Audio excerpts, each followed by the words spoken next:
Hey there! Welcome back to my channel. It's been a little while since I've done a tutorial, but we are back. And we are back with a banger. We are gonna start the Phase Plant video tutorial series. So today I want to talk about the generator section of Phase Plant, all the sound generators, and that is gonna be the subject of the first video. But before we get started, the merchandise is finally out. So if you guys want to help support my channel, you can do so by making a purchase for some of the merch, and with that you will also help support this channel, help support my live streams and my future videos. So if you want to help me out, check out the link in the description below this video, or if you scroll down, you should actually be able to see a merchandise shelf underneath my video. So if you want to help support this channel, that is a way how you can do it. Now, Phase Plant. Let's get to it.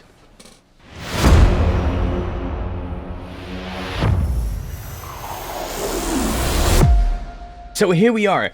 This is Phase Plant. Phase Plant is a modular type synthesizer. So right now it looks very empty. You don't see any oscillators or anything like that. And that is because it is modular. So you only see what you add. So you're only going to see what you're using, and that is something I really like about this synthesizer, because one thing that I really don't like about some certain synthesizers is that every parameter is always on the screen, even when you're not using it. And that might clutter up the interface quite a lot. And Phase Plant has done that completely different. They've basically made a blank slate when you open up the plugin, and then as soon as you start building a patch, you're gonna have more and more elements in the software, in the synth itself. You'll see multiple things showing up as soon as you add them. So let's get started. Today I want to talk about the generators section, which is this section right here. I might just want to quickly run you guys through the entire plugin, the entire sections, because this is the first video in the series. I'm actually going to be doing a full series about this plugin, so we're going to talk about all the different sections in future videos of this series. Now, to get started, Phase Plant. You have the title bar at the top, which will show you your preset browser, so you can browse presets right here, which also includes a couple of presets that I made specifically for this plugin. So you can browse your presets right there. You got stuff to save presets right here. Obviously, you can undo and redo and clear the entire patch. Then below that you've got your macro knobs, your mod wheel right here, and you've got 8 different macro knobs that you can use to modulate different parameters.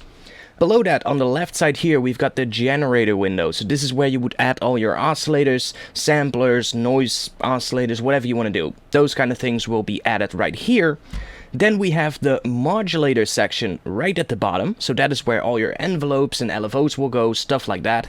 Then here we have the effects section. So we actually have 3 effects lanes, which are currently set up in series, but you can also set them up in parallel. You can do all kinds of different routings, and this is where you would add all of your effects. Now these are separate effects that you need to buy separately from Kilohearts.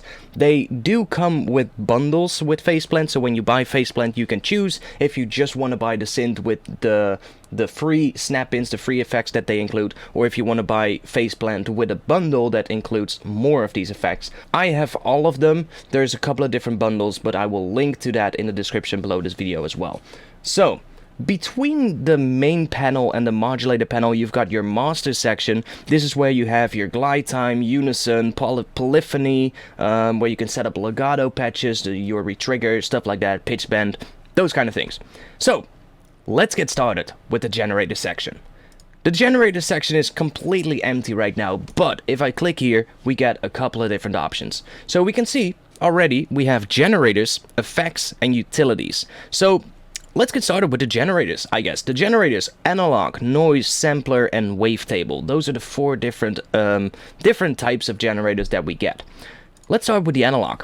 So analog is very, very simple. It's just going to be an analog oscillator. It's going to provide very basic waveforms, saw wave, square wave, triangle, and sine wave, and it basically just gives you really basic controls over the oscillator. So right now we will hear a regular saw wave. I can pitch the patch down if I want, to get a little bit of a lower pitch. And if we want to go into the bass range, we can do that like that. So I just switched it to a lower octave on my MIDI keyboard, by the way. So if you were wondering why it was now certainly an octave lower, it's just because I was playing an octave lower on my keyboard. So you've got the different waveforms right here. That's your saw wave. your triangle wave, and of course, the sine wave, which sounds like that. So, you get your basic controls here. So you've got the level for your volume, you got the pitch controls right here. Then we've got the harmonic, which is kind of interesting. Harmonic is more similar to the ratio that you would find in an FM synth. So for instance, Ableton's operator. If I set a ratio of 2, that means if I play a note, then that ratio of 2 basically means we're going to get an octave higher. But if I go to 3, we will now go exactly 1.5 octave higher. So if I want to go 2 octaves higher, I need to set this to a ratio of 4. If I now want to go to 3 octaves higher, I need to double this ratio again. So I need to go to a ratio of 8. And all these different settings in between can also be used. So times 7, what would that be? That would be 2.75 or something like that. I don't know. That would be 2.75 octaves up, I think. It's weird. There's probably a mathematic formula for it that I don't know, but I don't really care about that anyway. What I do most of the time is just change this and play around with it, because you can really fine-tune this. And fine-tuning this, especially when using it with FM, is going to give really interesting results. And that is something we will get into in future videos of this particular series. I will start right now with the generator section, and then after that we're gonna basically go into the modulators, the effects. I'll do a video about the Wavetable editor, and then after that I'm gonna continue the series with sound design videos, where I'm actually gonna design patches and gonna design sounds, and you guys can see that as well. So let's see what we have more. So yeah, we've got the shift, which is again a different type of pitch control.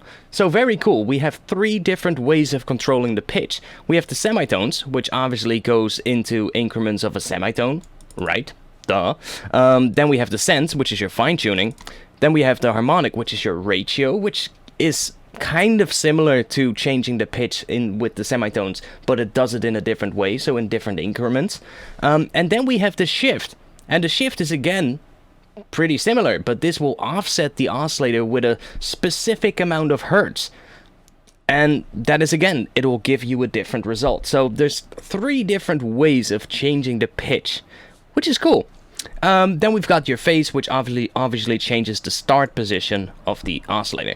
Now I should probably also talk about what is going on right here, because I've added an analog oscillator, but it has actually created a couple of different things next to the oscillator. It first creates a group, and it groups that oscillator into the group, and then attached to the oscillator, we've got this output device. So that output device is needed, because otherwise we're not going to hear anything. If I turn it off, we won't hear a thing. So we need the output device, which is basically your amp device, and it comes with an envelope attached to it, and that will tell where the audio needs to be sent to. So right here it shows that it's going to send the audio from here, from the output device, into lane 1 in the effects panel, which is this one right here. So now we get some sound again. And here you actually have your amp envelope. So for every group and every output device that you create, you will get an amp envelope attached to it. So after that we have some more controls. So you've got the sync control, which does that, which can give some really interesting results like that. Then here we've got pulse width, which is currently not available, but if I switch to a square wave, we now have the pulse width.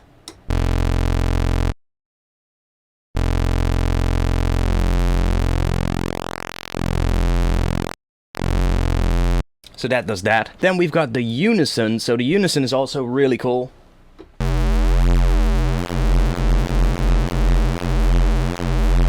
So you've got your detune right there. But you can hear right now, I've added 2 voices, but it still sounds very mono. And that is because Phase Plant by default outputs a mono sound unless we tell it to be stereo. So if I want this to be stereo, I need to bring up the spread. So if I bring the spread up, now it's stereo, but if the spread is all the way down, it's perfectly mono. So if I want to get a little bit of stereo width, I just bring this up to maybe 35 or 40%.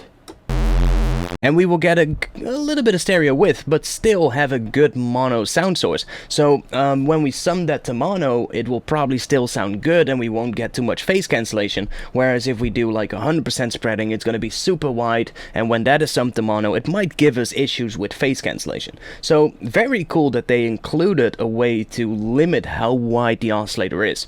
There's also a blend knob right here that becomes active as soon as we have more than 2 voices. So if I make 3 voices, we now get the blend.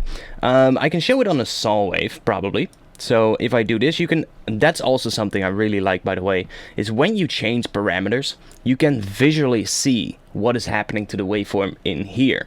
So if I bring up the detune, we can see we have a couple of saw waves here, and they're detuned from each other because the peaks are spaced out in different increments and different distances from each other. And we can see, you know, that it's detuned because we have a couple of different saw waves that are, you know, at different velocities and they're not spaced out evenly, so there's detuning between these saw waves. But now if I bring the blend down, look what happens. So I bring the blend down, and you can see that these extra saw waves are kind of going away. And if I go all the way down to 0%, we just get a saw wave again. So we can blend the center mono voice, which is pretty much what you're seeing right now. This is the mono voice. And if I bring the blend up, it's going to bring the side voices up. So if I want to have a bit of stereo width, I can do that here. And if I don't then only want those side voices to be, well, not that loud, I can just bring the blend down. And it's just going to add a little bit of those extra voices. But we mostly hear the center voice, so this would still be perfectly fine in mono. I'm 100% certain of that. So that is it for the analog device. Let's get rid of that. Let's go into the next one. The next one is the noise oscillator. So the noise oscillator is very simple. This one, all the pitch controls are basically grayed out. We cannot use the pitch controls on this one. We can on the other types of noise, but not on this particular type of noise, because noise does not have a pitch. It's just a full frequency spectrum of noise being sent out. That's pretty much what happens. So you cannot pitch that. Now, there's a couple of controls here that are different from the analog oscillator. The first control is the slope. The slope will actually go from white noise, so that's white noise. And if we move this up, you can see that it's changing. And if we go to 3, we get pink noise. So that would be pink noise. And if I now go up even further to 6 decibels per octave, we get brown noise. So you get 3 different types of noise, but you can also make a blend between them. So let's say 3 decibels per octave equals pink noise. You can see that between the brackets, it turns it into pink noise. Let's say I feel that that is a little bit too low passed, or it needs more high end, but not as much as what the regular white noise has. I can set this somewhere in between pink noise and white noise. So let's say 2 or 1.5 dB per octave. And now we're gonna get something in between white noise and pink noise. So again, we also have stereo here, so we can have either monophonic noise or stereo noise. If we want to add some stereo, then we can do that. And now our noise is going to be different in the left and right speaker. Then we have this right here, the seed. We can switch between a stable noise or a random noise. It's basically just going to change. When it's unstable, every time you trigger a note, the noise will sound exactly the same. And when it's on random, every time you trigger a note, it will just change ever so slightly. But I mean, it's noise, so it's very hard to hear anyway. But still cool that they've included that. Now there's a couple of different options here, because we also have quantized noise, or quantized noise, I should say. This noise sounds like that. That's more like a bit crushed kind of noise almost, or downsampled noise. And this one has a pitch control. So this one we could say maybe bring up 2 octaves. And it's going to do that. If I do this, it's going to be an octave higher again. So this one we can actually pitch. I haven't really used this particular noise type. I haven't really found much use for it yet, but I'm pretty sure there's people that will come up with really interesting sounds using this noise. I mean, we could use it as a modulator if we want. I'm getting ahead of myself. That's something we are going to talk about in a future video. There's one more type of noise, which is basically the same as the quantized noise, except this one is smoothened out. So it's probably low passed, and that makes the edges a little bit smoother. Basically getting rid of a lot of that harsh digital kind of noise that we have in this one. So that's it for the noise oscillator. Let's move on to the next one. Next one is going to be the sampler, and that is something that I really like. You actually have a fully fledged sampler inside of this synthesizer as well, and that is something that is so powerful. Being able to combine samples with synthesis inside of one plugin. That is, yeah, I really like that. I'm a big fan of this. So let's find a sample. Let's throw a sample in this sampler and see what happens. So I have a sample right here called C analog style Reese, and sounds like this.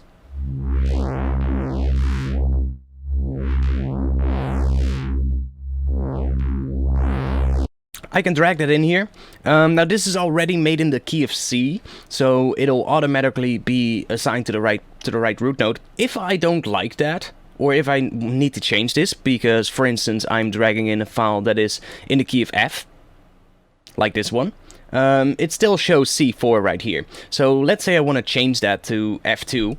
I can do that by just moving this down to F2, and a cool little thing that they've added, you can now also lock it. So you can lock that, and then when you drag in a new sample, it's going to lock the root note. That is something that didn't happen before, I think. So when you would drag in a new sample, it would switch back to C4 as the root node, and you would have to change it all the time. And now it's a lot easier, because now you can drag new samples in and see which one of the samples that you have sounds best on that particular key. You can easily swap samples out and try a different one without having to set up the root node every time again. So very cool. Let's go back to the analog Reese. So analog Reese, let's set this to C2. And now we get that. So we got the same controls right here, so all the level and pitch controls. I'm not going to talk about those again. You've got a selector right here for all the different samples that are included with the plugin, because you do get a lot of samples when you get the plugin. And you can also add your own folders, so I have my own sample folder right here, and you can just add folders that you like. Then we've got some more stuff to save samples, and to browse samples. Yeah, that's pretty much that. So here we've got the root node, and you've got the offset. So that will offset the start position, I guess. Yeah, that will offset the start position probably. Yeah, that offsets the start position, and we can lock that as well. So really cool. Right here, to the right of that, we've got the different looping options, and they've actually included a nice drop-down menu right now, which is something that I really wanted as well. You've got these different looping options. So you got off, which is no looping, of course. We've got infinite, which basically means it's gonna keep looping as long as we're playing a note, and if the release is very long, it's also gonna keep looping during the release. Then we have sustain, which basically means it's gonna keep looping during the sustain phase of the sound of the amp envelope, and as soon as we let go of the note, it's gonna continue playing from the end of the loop. So the release will then play without a loop. We've got ping pong, which basically means it's going to loop back and forth. So it's going to loop to the end, and then it's going to go from the end to the front of the loop again in backwards. So we get a reverse kind of loop combined with the regular loop. And then finally we have the reverse looping, which basically is very self-explanatory. It's just a loop, but instead of looping it from front to back, it's going to loop it backwards. So basically you get a reverse loop. Then we have the crossfade right here. I should set up a loop actually. Let's do a infinite loop. And let's drag that somewhere. So I'm gonna drag that here, change the start position a little bit, and let's play this. So now we get that loop, and if I play a higher pitch, you can hear that it's looping. I can even make it smaller if I want. I think there's a way to zoom in here. I just don't know how. I might have to look into that, but I think there's a way to zoom into this view. So now we get that.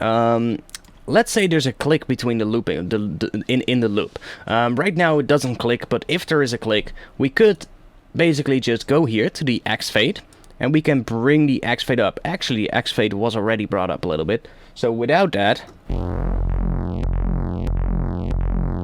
you can hear that click, right? Well, if I bring the X fade up, that click is gone. So it basically fades the end of the loop into the start of the loop to prevent any clicks.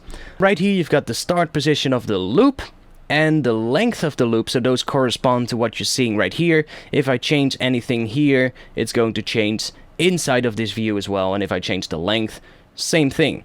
So that's it for the sampler. One more, and that is the wavetable. So wavetable, well, that's very self-explanatory. I think all you guys know what a wavetable is. You basically have, instead of having a single cycle waveform, you get a waveform that has a lot of different cycles that you can scan through. Hence the word wavetable. It's not a waveform, but a wavetable, which contains a lot of different waveforms. So usually they can be used to basically morph a sound over time. Serum is a very, very popular wavetable synthesizer that all of you guys know and probably a lot of you guys use, but Phase Plant does it quite nicely as well. Of course, let me set up actually an LFO to the wavetable position here, so that I can easily demonstrate what it's doing. So now we're basically just morphing through this wavetable, which is basically a sine wave going into a sol wave, going into a square, and then into a pulse wave, I think. So that's pretty much what the default wavetable is. But you've got all these different ones. So for instance, brass. And all these different ones can be used to basically create other sounds with. Now I'm currently morphing through the entire wavetable, but there's a lot of different options here. And some of these already sound like pretty interesting basses, to be quite honest.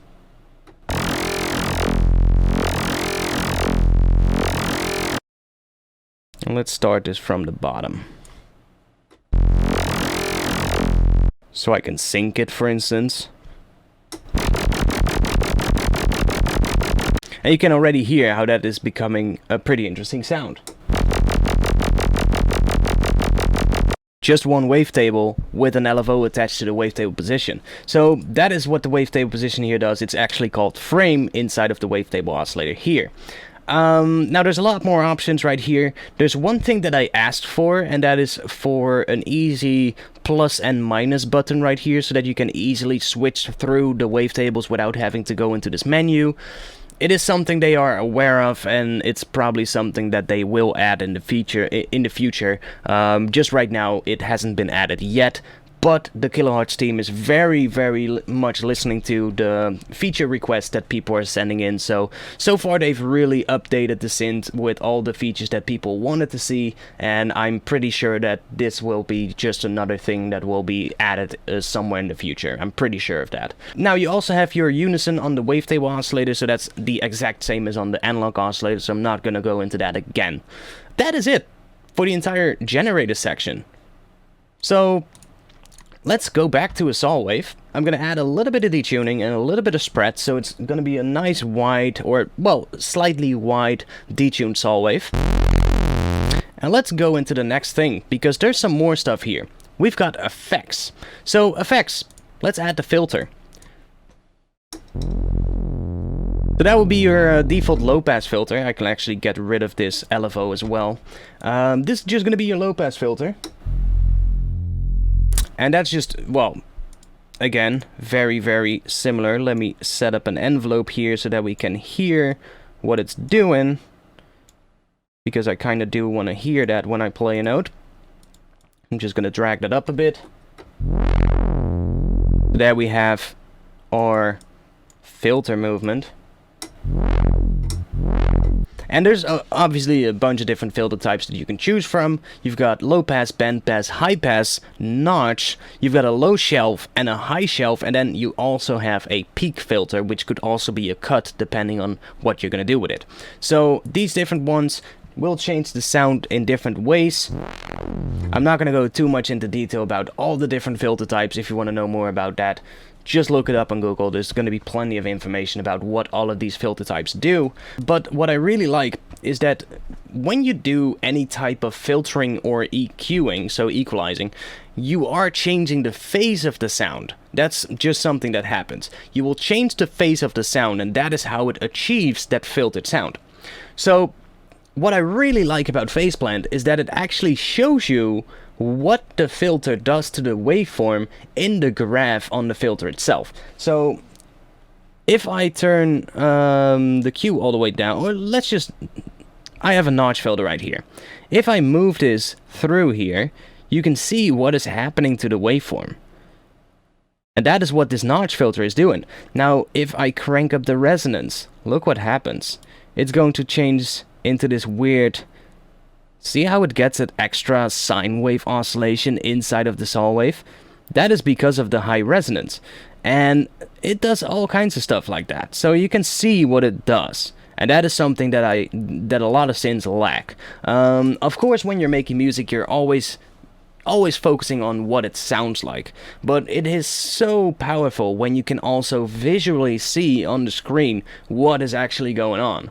That is why people use analyzers all the time, or use like visualization tools that show you the waveform, like an oscilloscope or something like that. You don't need that because you can actually see it in the synth directly, and that is something that they've really nailed at Kilohearts, in my opinion.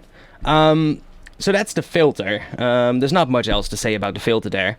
Then we have a distortion, and that's really cool that they've added a distortion inside of the generator section. And why they've done that is quite interesting, because there's really interesting options with routing inside of Phase Plant. You can basically FM from anywhere to anywhere, and that's why they've done that, because you can use the output of the filter to FM a different oscillator, for instance, or you could use the output of the distortion to modulate the cutoff on a filter to get weird. I mean, you can do weird stuff in terms of the routing inside of this synthesizer. So now we got a bit of distortion on here. So if I bring this cutoff down on the band pass, we get that, and if I crank this distortion,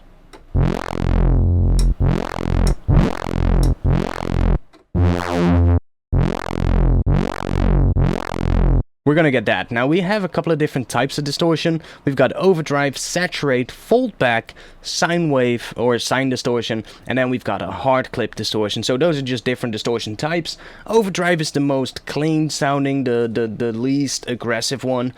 Saturate is a little bit more aggressive. Fold back is even more aggressive. Sine wave sounds, or sine distortion I should say, sounds different. It basically applies a sine wave shape to the sound, and it creates distortion that way. And then hard clipping, obviously when we crank that really hard, it's gonna give us this really squared off kind of waveform, and it'll create a lot of upper harmonics. But yeah, so saturate is gonna be a little bit heavier, gonna add a little bit more distortion, and I think fold back, yeah, just sounds slightly different. But you've also got a bias control. What that means, it's basically going to create a DC offset. Now, if you are not familiar what a DC offset is, I don't want to go too much into detail into that right now, but basically, when you have a waveform that has a positive and negative side of the waveform, right? So you have the waveform, which, let's say a sine wave that goes up and then goes down. The center of that, when you add a DC offset, what it does, it basically moves that center up or down. Yeah, it's hard to describe. I'm not too familiar with the terms when it comes to DC offsetting or those kind of things, so there's probably other people that can explain this a lot better than I can, and if you can, post it in the comments below, please, so that everybody can read properly what DC offset is. But yeah, just play around with it. It creates a different sound, pretty much, and it's not that easy to hear on a saw wave, but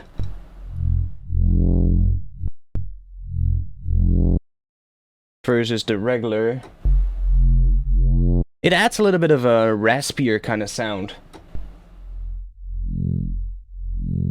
and it does some interesting things, so you can play around with that. And then you've got a mix, so basically you can mix the dry signal in with the distorted signal to get best of both worlds, I guess. If you don't need the fully distorted sound, but you want to mix it in with a dry version of the sound, you can do that by bringing the mix down. So that is it for all the for the two different effects inside of the generator section. And then we've got a bunch of utilities. Now these utilities are, well, not that complicated. One of them is already shown here right now, which is called group. So if I take this group away, first utility is a group. If I create a group, automatically the first group that you create also gets this amp, basically this output device, which is one of the other utilities, by the way. You can add another output device. So let's say I want to have this go into two effects lanes at the same time. So I want to split this up to maybe do a multiband split or something like that. I can send one of the outputs to lane 1, I can send one of the outputs to lane 2, and now whatever I put in front of this group and the first output is going to be outputted to lane 1 and lane 2 at the same time. We then can change the routing down here to send both lane 1 and lane 2 straight into the master or straight into lane 3. We can set up all kinds of routings that way. So that's what the output device is for. Then we have auxiliary or aux, pretty much, an aux module. You can use this to route audio from somewhere else in the synthesizer. So let's say we have another group going on right here, and that is right here at the top, and I have an analog oscillator going on here with a couple of voices, some detuning and some spread, and I want to send this, for whatever reason, to a different group, because I want to use it in that group as well. I basically take the output of this and route it to the input of this one, and now you can see that it basically duplicates the waveform that we have going on right here, and it duplicates it into here. Now we can take the output of the oscillator, but we could also take the output of, let's say, if we add a distortion module after this oscillator, we can take the output of the distortion module and route that into here. So that is what the auxiliary device is for. You can basically use that to route audio into different groups and use it there as well. So then there's one more device, which is the mix device. Now this obviously is very similar to aux. This just mixes a couple of things together. So if I have two groups, for instance, I can mix those groups together. Or if I have two oscillators, I can mix that together and then use the output of this to do some interesting stuff. So let me demonstrate that actually. Let's say we have a group, and in that group we have an analog oscillator and a wavetable. So I'm gonna put those above here. Let's choose a different wavetable, something with a bit more harmonics. That looks alright. So we're gonna have a sol wave right here and this one right here, and then I want to send that to a different group. Or let's do a mix device. So I'm just going to put a mix device here. So you can see what happens. It basically mixes this one together with this one, and it creates this waveform. And now if I have another group, because we are not hearing this group right now, if I turn this off, we're not going to hear this group if I play a note. But let's say I have an analog oscillator going on into the second group with an output device so that we can hear it. Let's say I want to FM this oscillator with the combined output of these two oscillators together. I can do that because I now have inserted a mix device. So I can take the output of this one and modulate something on this oscillator. So that is what you can use the mix device for. Very, very cool. I mean, we can do something similar. I mean, we can do this, send this to the shift device, and then send this other oscillator to the shift device as well. Then we get a similar result, but it's not going to sound exactly the same as when we take the mix of both oscillators and use that to send it to the shift. So we can do interesting types of routing that way. Talking about routing, that is the last thing I want to talk about today. Routing in Phase Plant is very, very interesting, let me tell you that. So let's get started. Let's add an analog oscillator and let's add another analog oscillator. What can you do in terms of the routing? Well, if you want to route something anywhere in Phase Plant, you hover over something, and when you hover over something, you'll see these green plus icons appear. Those are your modulation handles, modulation things, I don't know what to call them, but you need to use those if you want to modulate something.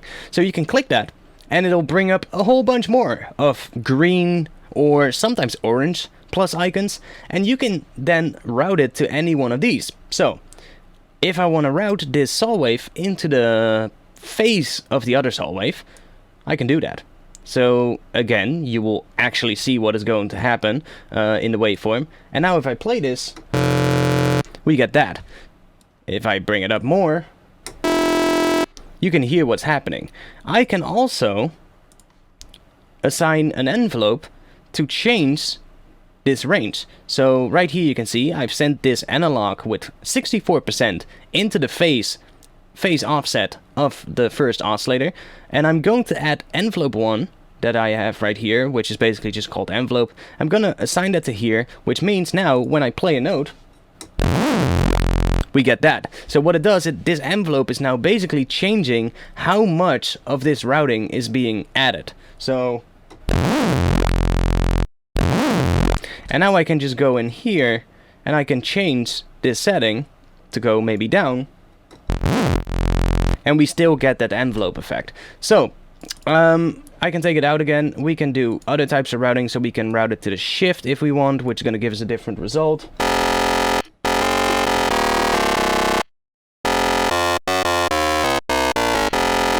Like that. And I should really set up a MIDI node or have a MIDI controller right in front of me, because I need to reach over there to play, but I'm right-handed, so I need to use my right hand on the mouse, which means I gotta play with my left hand, so I gotta cross my arms, which is pretty much, well, it doesn't really work that well, but I don't have the space to put my keyboard right here or right here. So we have to deal with that. Now,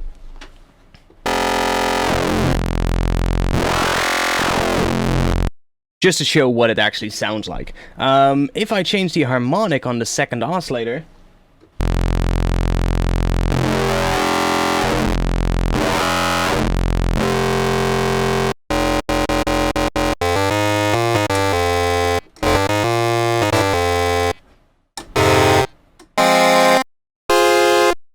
we get this now. And like I said earlier, we can play around with that harmonic and with the different pitch offsets. Let's say I want to set this to something that is not exactly 2, a ratio of 2. What that is going to do, it's now going to create movement. So that is because the harmonic is not exactly on a full increment of like 1, 2, 3, 4, 5. It's not like that. It's 2.049, which means it's slightly out of tune maybe, and that creates this movement. So if I change that, it'll actually change the speed of the movement as well. And if we go up into the higher range, it's really going to change the harmonics of the sound. So listen to what happens if I change the harmonic.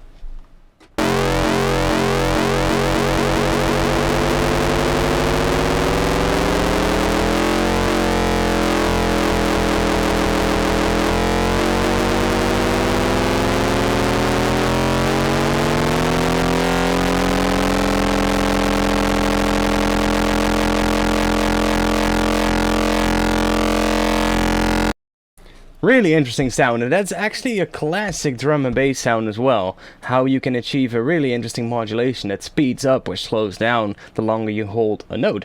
It's actually something that's being used a lot in drum and bass.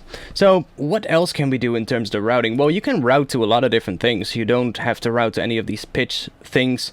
If I add, for instance, a filter in here, let's say we want to filter this, so I'm gonna set this to a low pass. Just gonna get that. Let's say I want to modulate this filter cutoff. I can do that as well. So let's take this and set it to the cutoff frequency. So what's now going to happen,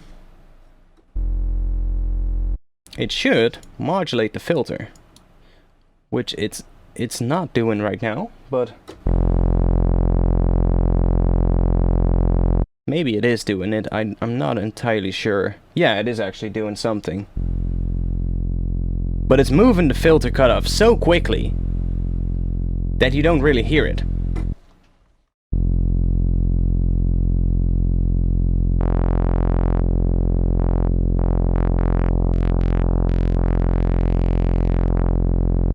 But it is doing something. So you can do weird stuff like that. Let's say I want to use this oscillator to FM, or is it technically even called FM, but to modulate the drive on a distortion. I can do that. So I can set this to here, and now this will drive the distortion.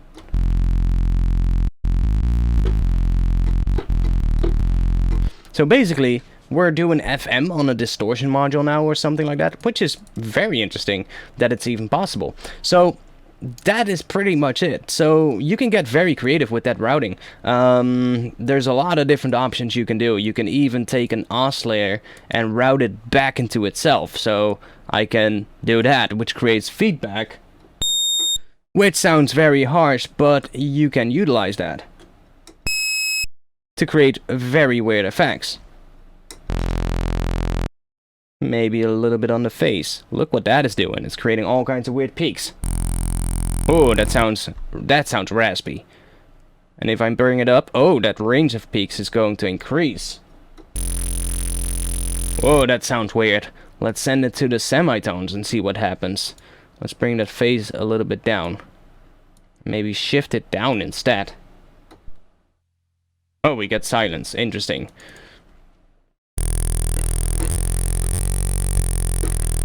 So yeah, feedback. Very interesting way. Let's add some detuning. See what happens.